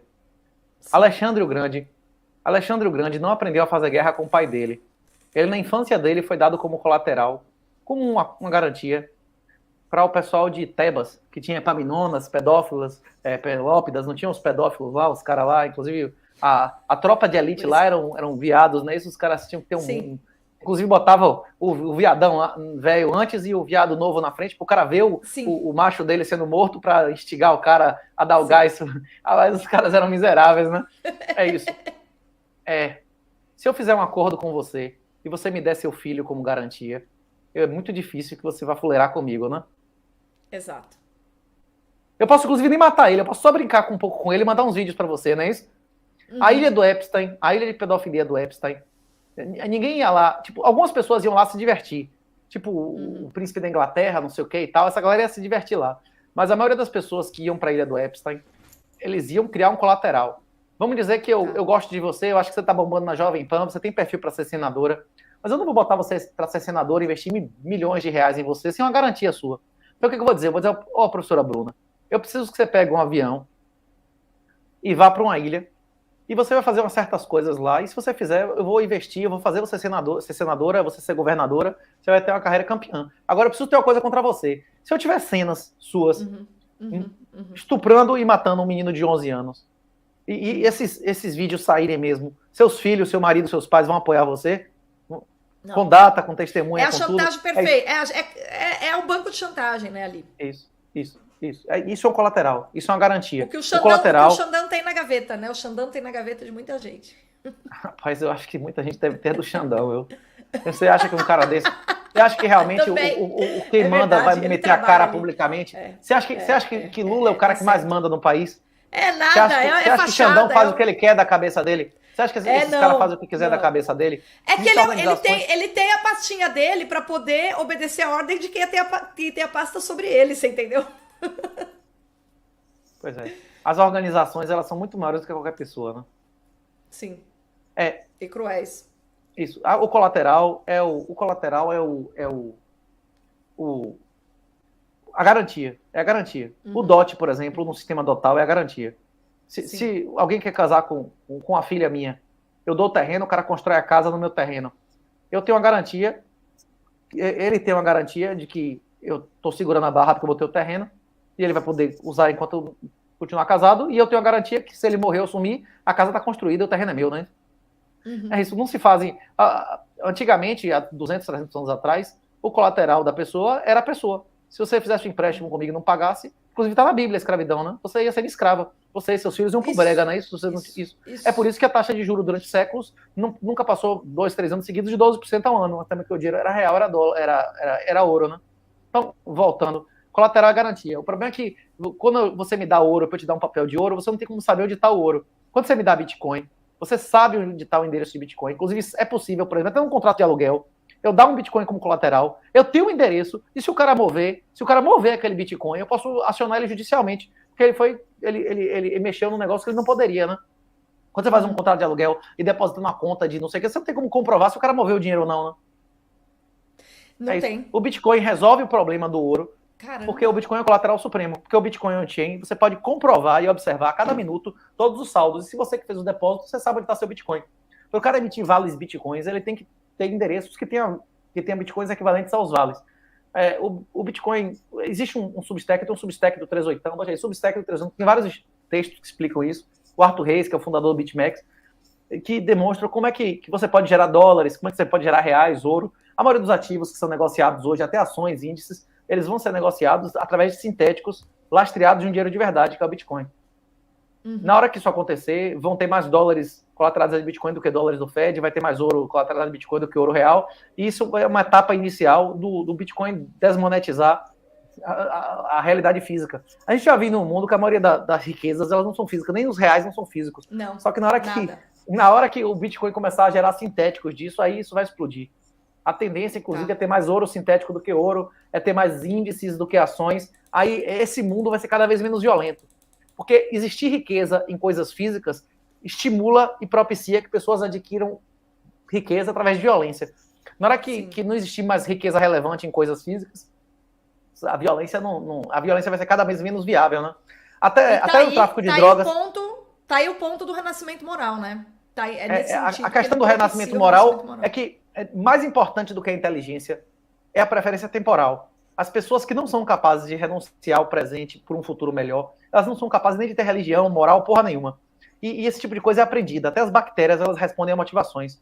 As pessoas mudam a preferência dela dependendo do ambiente que ela viva. E um ambiente que vale a pena ser vagabundo, quem não for vagabundo vai ser exterminado ou vai embora dali, né? Ou no Brasil hoje vale a pena ser vagabundo ou ser honesto? Hoje em dia vale a pena, o cara acumula, toma cacete, ele aprende que é melhor consumir, cheirar cocaína, e não acumular porra nenhuma. Se ele acumular, vai ser roubado. Então, as pessoas que esse tipo de comportamento passa a ser multiplicado. O equilíbrio dinâmico que a gente falou da liberdade muda entre oportunistas e cooperativos. A maioria das pessoas passa a ser oportunistas. Então, na hora que vale a pena acumular, mais e mais pessoas vão acumular e menos pessoas vão consumir qualquer merda. Por exemplo, o OnlyFans, por exemplo, eu acredito que é uma consequência do juro negativo. Essas empresas todas fascistas, o Google, por exemplo, que a gente está utilizando aqui agora, né? São tudo absolutamente fascistas. Eles têm, desde o início, desde a sua criação, eles têm relações íntimas com estados que sem quase eles não existiriam, né? Nos primeiros conselhos de administração da Amazon e todos eles, tinha caras que já eram, como é que chama, acusados de crimes por Assange e tudo mais, e nunca foram julgados por nada, né? E nem vão, né? É tudo amigo do rei, né? É tudo amigo do rei. Alexandre, obrigada pelo superchat. O Márcio Luz aqui também tem uma pergunta para você. Renato, ele diz o seguinte: Solwell mostrou a redução de poder de compra desde os anos 70. Basta ver o que pode comprar com R$100, mesmo corrigido com a inflação, e preço de casa, carro e comida. Não, isso de fato, né? A redução do poder de compra é um negócio que não para de cair, né? Tem um site, whatthefuckhappened in 1971.com.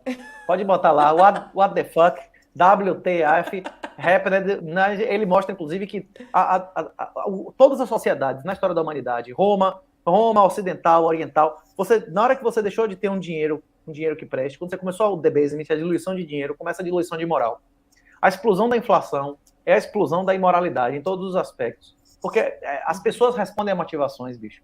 Mesmo que você não mude, a sociedade agregado muda, porque as pessoas que não mudarem são exterminadas. Sim. Não, e as pessoas em geral, todos os comportamentos são automatizados, assim, também. As pessoas, é aquela história são poucas as pessoas que agem segundo princípios lastreados em realmente reflexão, né? Em geral, as pessoas, elas aprendem por repetição, e aí elas aprendem, se comportam dessa maneira e vão indo na onda, assim. O grau de consciência, ele é, na maior parte das pessoas, ele é mais baixo, é num número pequeno de pessoas que ele se eleva e é cultivado, né? Num número maior, não. Então, nesse sentido, a coisa, o efeito bola de neve, ele é permanente, né, na sociedade, do ponto de vista moral. A gente tá aí, a gente tem quantos séculos a gente já tá de falta de consenso moral, Renato? Do século XIV para cá, né? Acabou o consenso moral. Século XIV começa a cair, do XV para frente é só ladeira abaixo, entendeu? Então, imagina assim, a gente já tá aí com 5 séculos de falta de consenso moral, né? Isso que você falou sobre diluição de dinheiro, diluição de moral, num contexto que a gente vem de ruptura com a metafísica, abandono do cristianismo, zero cultivo da consciência e zero aprendizado por parte da igreja, você tá ferrado, entendeu? É isso. A esquerda consiste na relativização da moral. A esquerda consiste, a esquerda lógico. É uma aliança. A esquerda é uma aliança de quem mama no Estado, de quem quer mamar no Estado, das pessoas que acham que não querem aceitar a realidade, que é o pessoal que se considera minorias, como é que chama? Minorias discriminadas. Teve alguma raça que foi mais prejudicada nos Estados Unidos do que japonês, do que judeu? Esses caras não buscam cotas, né? Eles buscam sucesso. Né? É isso. Inclusive a história do Seu Miyagi é uma história que aconteceu com muitas pessoas. Eles meteram gente no campo de concentração inocente, né? É isso. Esses caras que foram as minorias que realmente sofreram a discriminação racial, nunca vi japonês pedir cota. No Brasil eles se fuderam. Sim. Os italianos foram prejudicados em campo de concentração. Muitas pessoas foram expropriadas. Eu não vejo ninguém discutir cota para italiano, alemão, japonês aqui, que foram as únicas raças que foram efetivamente discriminadas no Brasil, não é isso? Tinha escravo. Tinha senhor de escravo negro. Não tinha senhor de escravo negro? Chica da Silva não era negra? Chica da Silva dizia, tá escrito isso nos registros, tinha escrava branca de olho azul no brega dela. Existiam escravas sexuais, não é escravo de trabalhar, não, é escravo de abrir as pernas. Em brega, não é isso? Pior do que trabalhar. Negra, as polacas, o que é polaca? Eram as escravas sexuais brancas, judia, né, loura de olho azul, não é isso ou não? Tipo assim, existiam escravos sexuais. A neta da escrava sexual branca vai pagar pela cota da neta da senhora de escrava de Chica da Silva, da dona do brega? Você fala isso aí, o Lula te manda um mandado de prisão amanhã. Porque é isso. Eu só fiz uma pergunta, não é isso? Eu não afirmei nada. Existem polacas. A polaca porque não é isso? Porque os caras, inclusive, chegavam lá, diziam que é da dote e tal, e trazia a mulher e vendia como escrava sexual aqui, não é isso? Sim. Isso ainda é feito pra caramba, isso, né? O que tem, esse comércio, esse mercado negro de escrava sexual, é um negócio que nunca parou, né? O Márcio Luz tá te perguntando, Renatão, a Pedra Negra já consegui os 3, eu não entendi bem. Ter e poder. Você conseguiu entender a pergunta dele? Eu fiquei meio... Não sei o que é Pedra Negra, não. Isso é um elemento de alquimia, de que eu isso? Também não conheço. Deixa eu ver se ele aqui embaixo explica, vamos lá. Aqui, o conceito filosófico de moeda já foi destruído e para o seu lugar foi posto uma falsificação chamada moeda fiat estatal. É isso, porque o conceito aristotélico era de dinheiro, né? Aqueles conceitos aristotélicos que tinha fungibilidade, divisibilidade e tal, aquilo era para dinheiro, não era para moeda. Assim, durante a história da humanidade, muitas civilizações utilizaram várias moedas que não prestavam, que eram porcaria. Inclusive o Brasil, em 500 anos, viveu o que o mundo viveu em 5.000. O índio queria coisas úteis, tipo flintlock, né? Tipo um negócio que gerava fogo, uma ponta de lança, um pedaço de... Quando você não consegue conceber uma coisa metafórica, você vai utilizar como dinheiro coisas que sejam úteis imediatamente, né? Para um índio, o negócio que gere fogo são horas de economia todos os dias, né? Aí ele não trocava contas e tal. Conta, inclusive fazer conta, aí vende contas, né? Isso é uma coisa que não tem muita utilidade, né? É uma utilidade de enfeite e tal. a humanidade já utilizou várias moedas de baixa qualidade, como o cobre. O cobre foi dinheiro mais tempo do que o ouro. Inclusive, a maioria das pessoas acha que existe um avanço sistemático na história da humanidade. A crise da Idade do Bronze, que gerou o estilo de vida do Antigo Testamento, foi uma época que a maioria das cidades e a maioria das civilizações a maioria das cidades deixaram de existir, a maioria das civilizações abandonaram a escrita. Isso já aconteceu. E quanto mais complexo o sistema, mais vulnerável a um colapso como esse. Nós passamos, existem ciclos intergeracionais. Tem época, como por exemplo a Revolução Francesa, que leva para o racionalismo, para valores masculinos. Aí depois tem romantismo, que vai para valores femininos. Totalmente. Aí a época da Segunda Guerra foi um excesso de cientificismo, não é isso? Aí depois da Segunda Guerra foi um excesso de efeminação. Dizendo, não, a gente tem que ser o oposto do que eram nazistas, não é isso? É isso. Hoje nós vivemos uma época, como o orientador lá do Obama dizia, que a gente está indo que a gente vai ter os dois ao mesmo tempo. A questão é que a esquerda vai direto para o travestismo, para gaysismo, para animalismo, para as coisas mais absurdas do mundo, e a galera da direita, as próximas gerações de pessoas de direita. A direita, assim como a esquerda, é uma associação entre estatistas, fascistas, que são os caras que mamam no governo, servidores e drogados e criminosos e tal. A direita também é uma associação de três tipos de pessoas que concordam em uma coisa, que existem verdades absolutas. O libertário acredita que tem verdades absolutas. O conservador, o cristão, acredita que tem verdades absolutas. O cara do Red Pill lá, hoje em dia, essa expressão, inclusive, eu não posso nem mais dizer, que agora quem utiliza essa expressão é terrorista interno potencial dos Estados Unidos. Até, chama, não só pelo FBI, como a expressão, o título do livro é uma expressão que essa semana a Interpol reconheceu como expressão típica utilizada como terroristas em potenciais de discurso de ódio. Tem que mudar o nome do livro. Porque é isso. Esse pessoal também acredita que existem verdades absolutas. Quem reconhece que eu sou o caminho, a verdade e a vida, ninguém vai ver Deus através de mim, nesse caso aqui está sendo nosso aliado, mesmo que não reconheça Jesus como profeta. Claro, é um cara que pelo menos reconhece a natureza da realidade, né? Se existe uma verdade absoluta ou não, mesmo que você não concorde qual ela seja, né? Sim, não, exato. Então, vamos lá, tem mais aqui umas perguntas, vamos lá. A Marcelo Caires diz o seguinte: boa noite, gostaria de saber, sendo uma pessoa completamente leiga, como começar aos poucos a investir em Bitcoin com pequenos valores? O maior investimento que existe nesse mundo é além de ter uma família, né, e a salvação espiritual, é a educação real, que inclusive leva você a ter uma família sólida e tudo mais, e a educação real. Exato. Se você não estudar, é muito difícil que você tenha uma família que preste, né? Se você não tiver uma educação real, você não vai tratar sua mulher como deveria, seus filhos como deveria, você não vai ter nem mulher, não é isso? Então você tá fudido. Isso. É isso. O principal investimento que existe no mundo é a educação real, que é o oposto à instrução formal. É buscar se educar. Tem um livro de graça aí no link, se você quiser comprar, a professora está vendendo a metade do preço aí.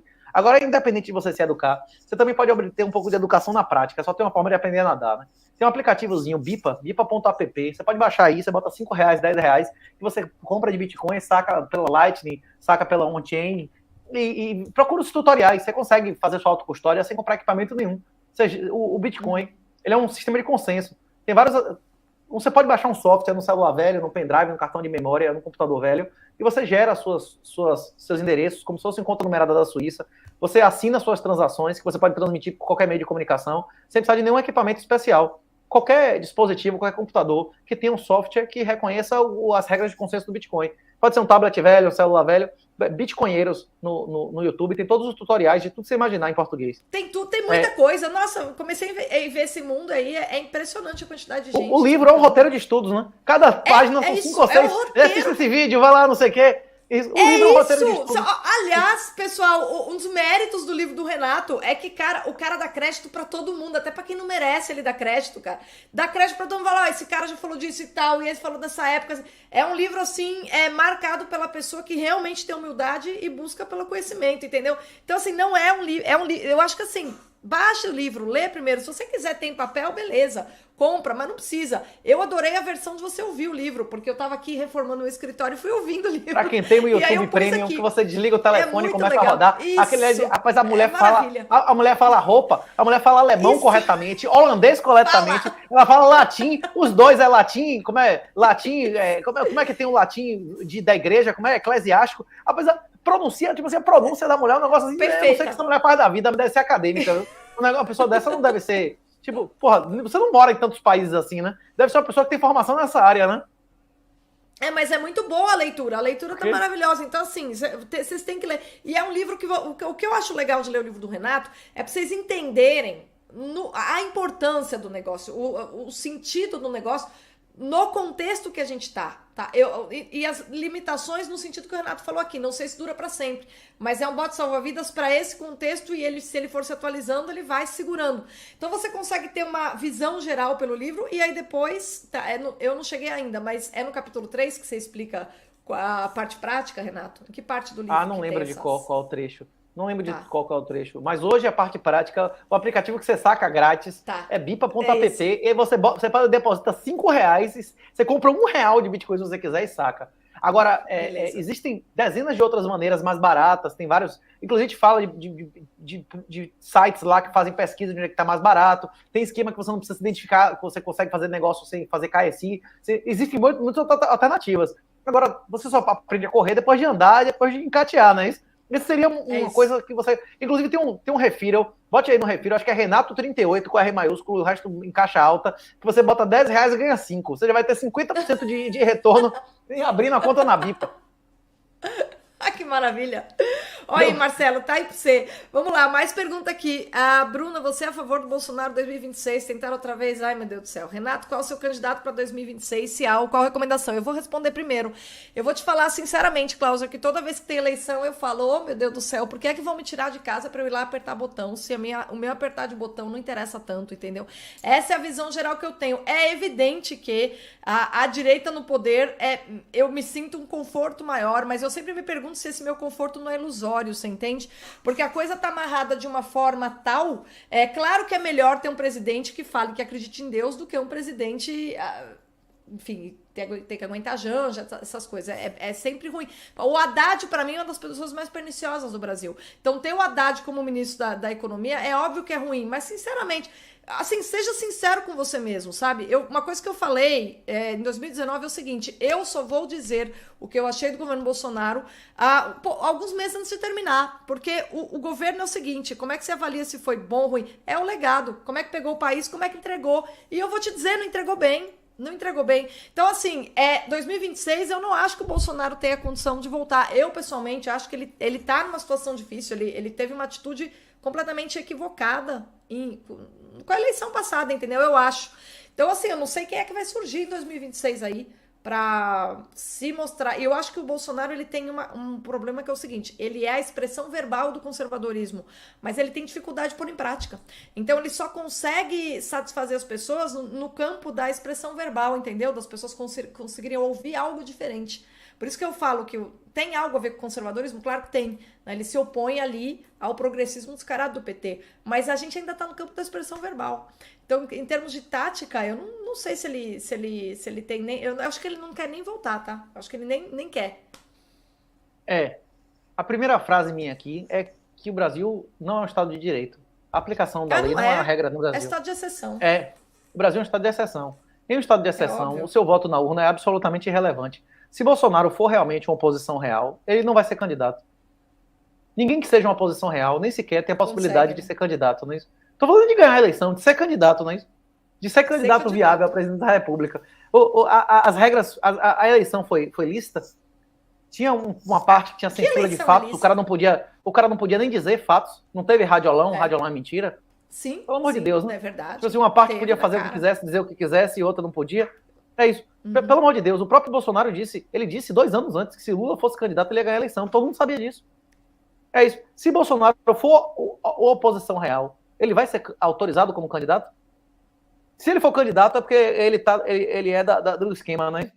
Não existe mais possibilidade de regeneração desse país através da eleição. Até porque a população brasileira está envelhecendo exponencialmente. O Brasil envelhece 2 vezes mais rápido do que a Argentina, né? Nenhum país das Américas, fora o Canadá, envelhece mais rápido que aqui. Tem uma fecundidade mais baixa.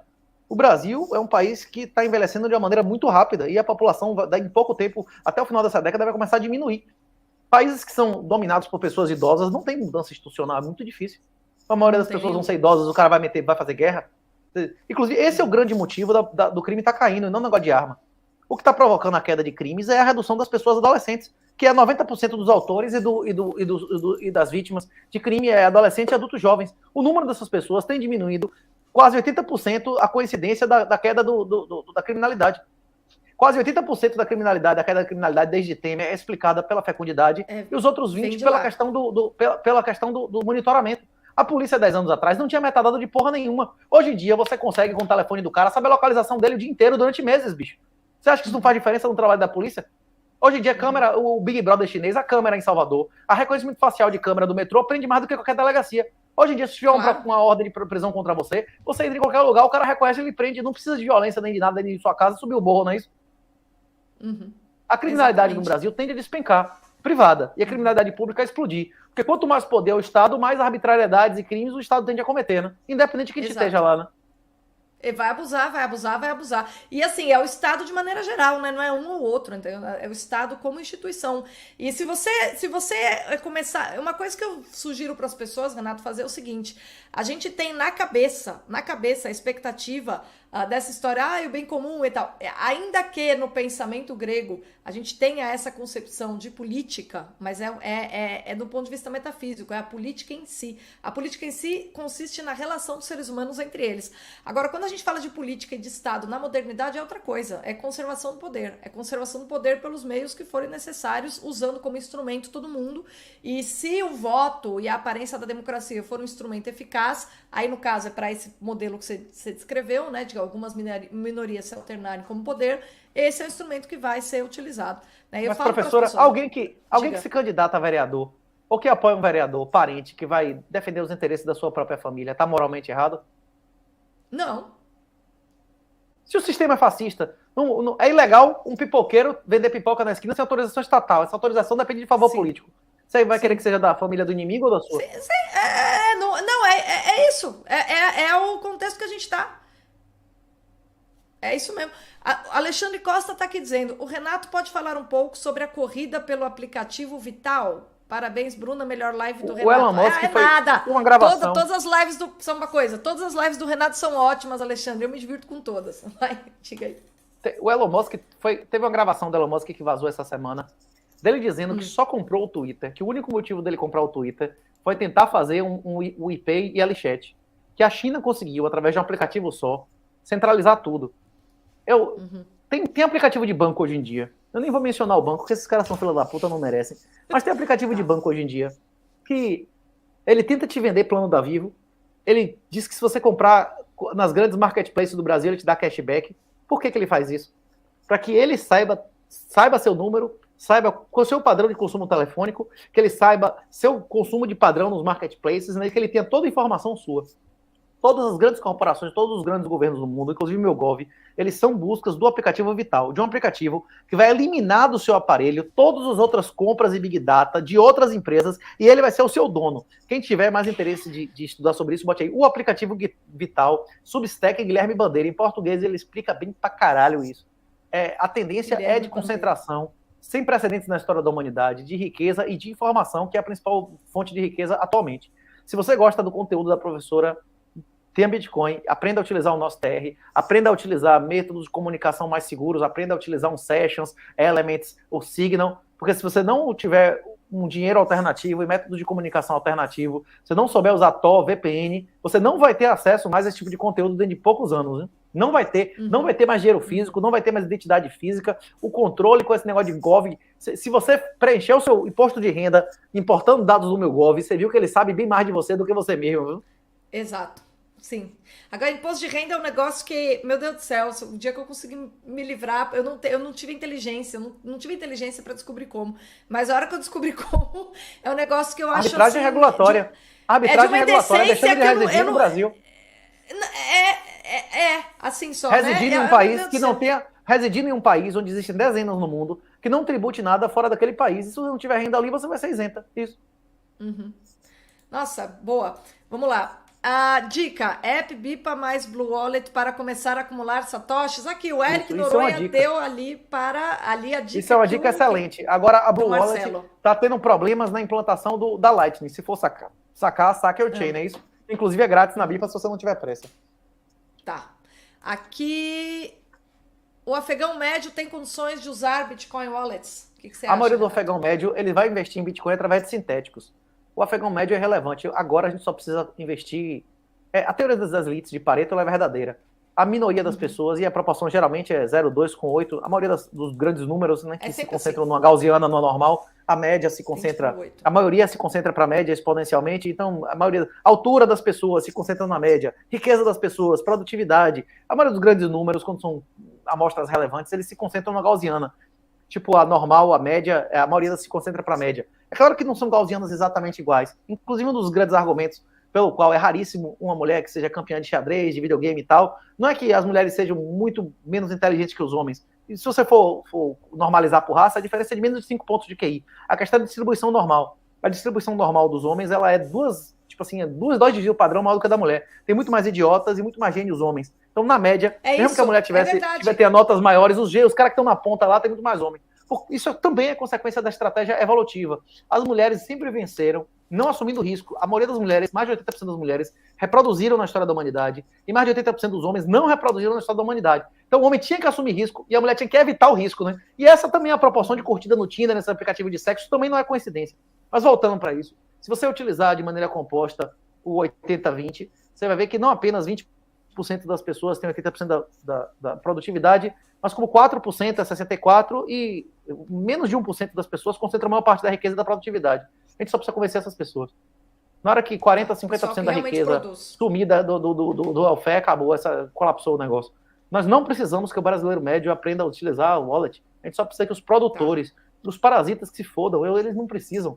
A maioria das pessoas é o cara que trabalha na rede de alta tensão, é o empresário, é o cara que gera emprego que precisa descobrir isso. É o cara que está sendo espoliado. Tá.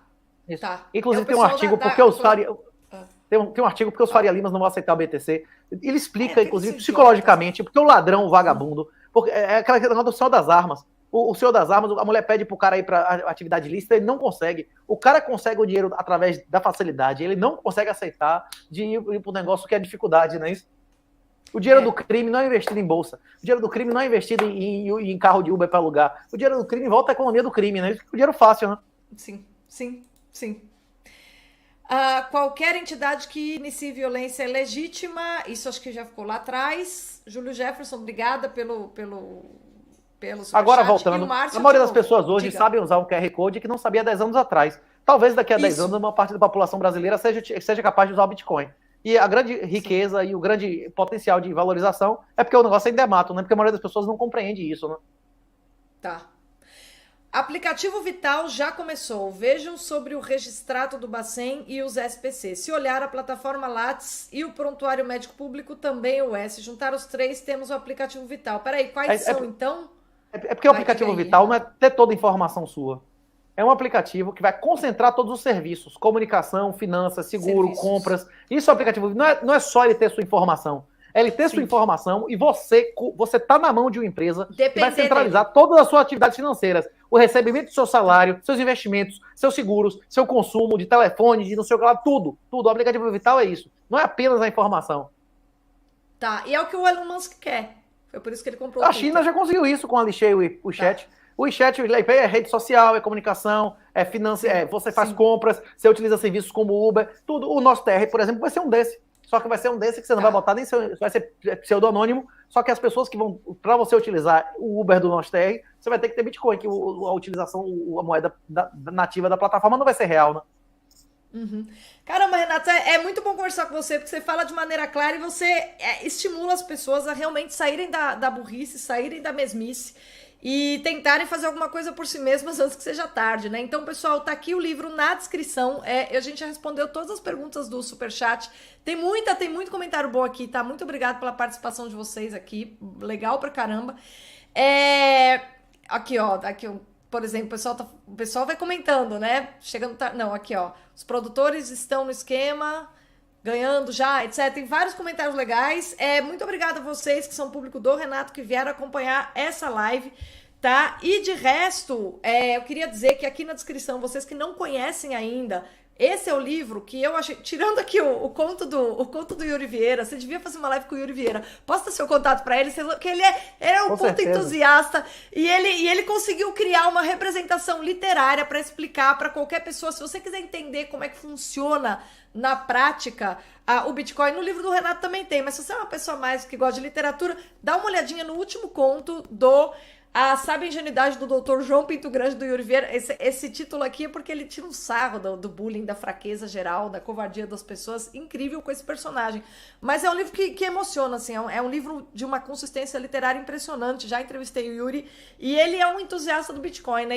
E o último conto desse livro é uma homenagem ao Satoshi. Mas o livro do Renato, ele é de uma amplitude impressionante. Provavelmente porque você considera toda essa investigação, né, geopolítica que o Alexandre Costa se dedica, que o Heitor de Paula, não sei se você chegou a ler o Eixo do Mal, o Heitor de Paula também era um grande estudioso do globalismo,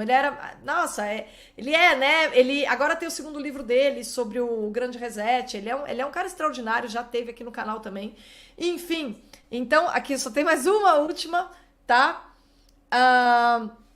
Renato, explica as vantagens. Aqui o pessoal tá reclamando que a live dura pouco aqui, ó. Pô, as lives porcarias duram quase 4 horas, mas é por isso que elas são porcarias. Aqui a gente vai direto no substrato, tá? O livro do Renato é muito bom, todo mundo tem que ter. Os links estão aqui, é de graça, baixa e larga de ser idiota. E se você gosta do livro físico, tem aqui por metade do preço até dia 21 de abril, tá bom?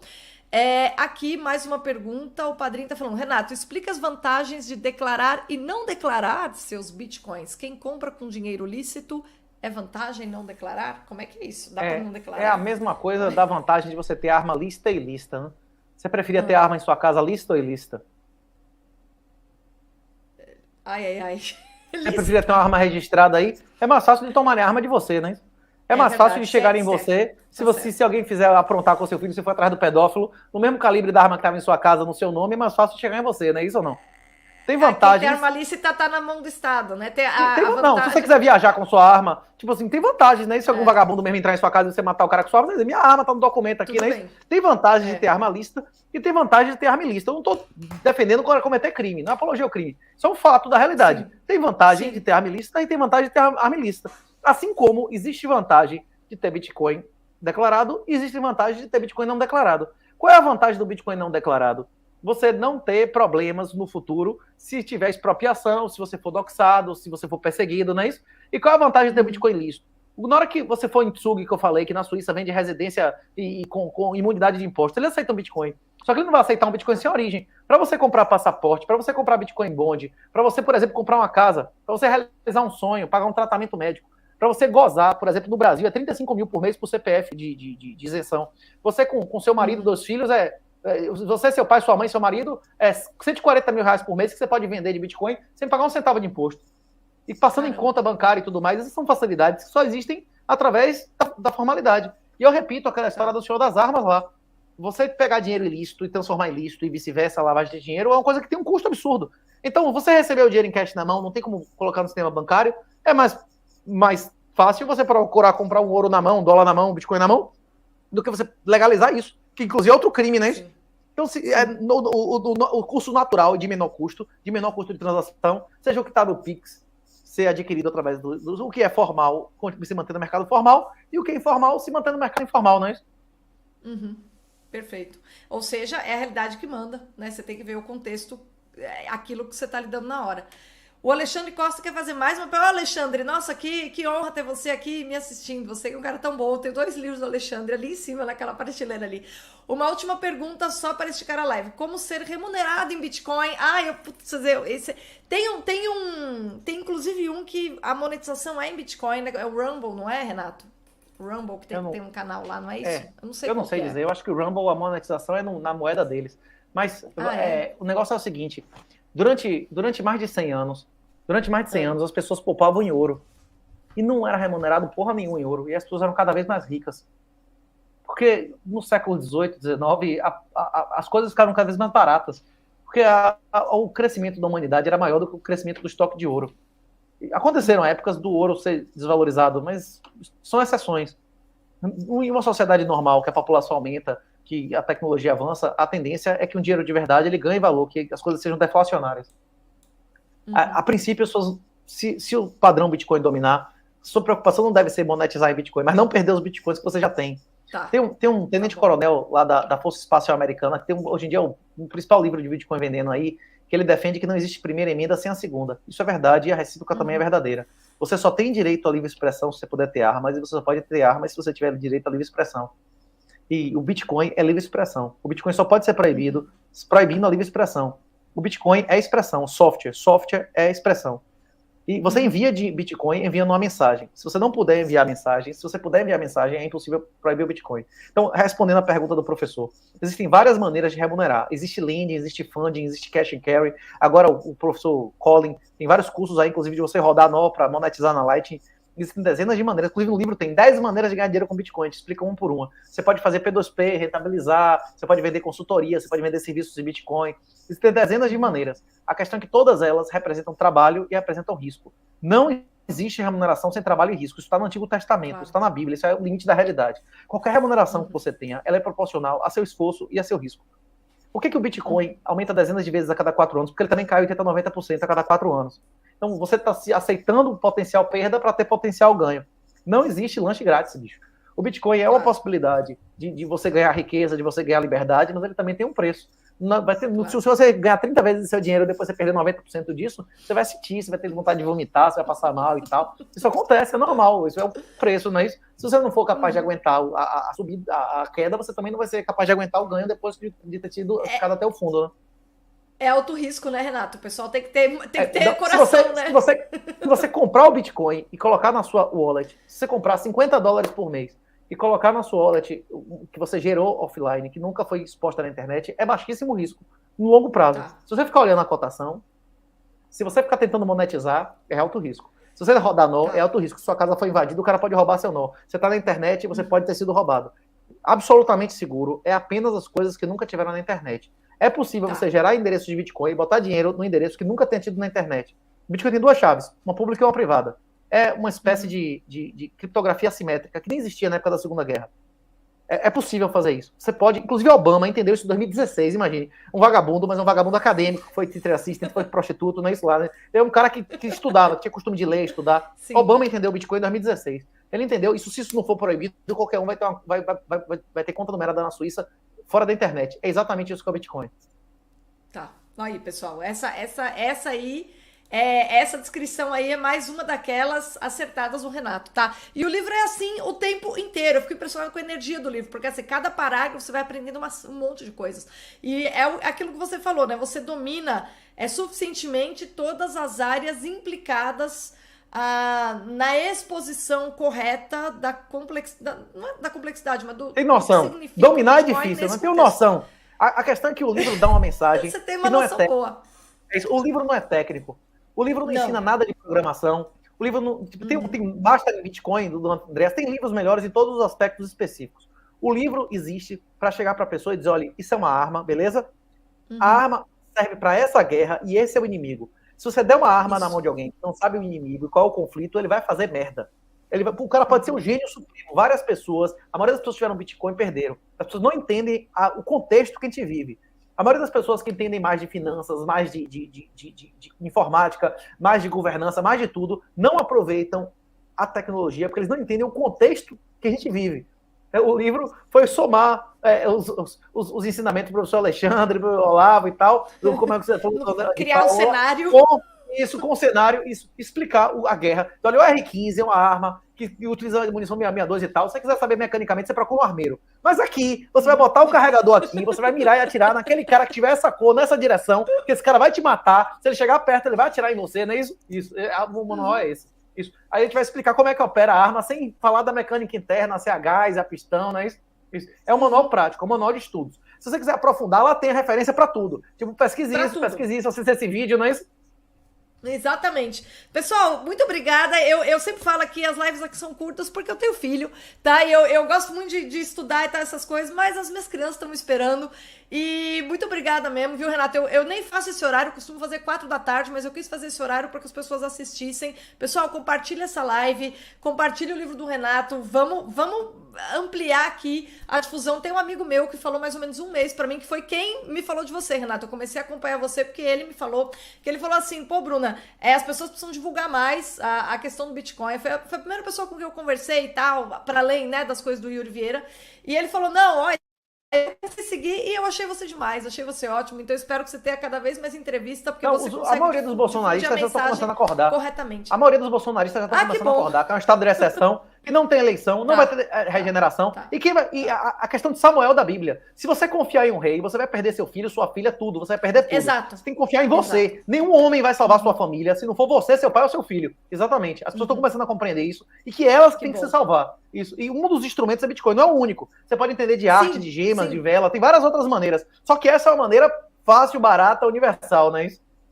Isso aí. Ou seja, é algo que tá ao seu alcance, tá, pessoal? Então, aproveitem aqui essa gentileza, esse gesto de caridade que o Renato tá fazendo, difundindo isso de maneira tão clara aí, se colocando em risco, que é o que a gente sabe que tá acontecendo.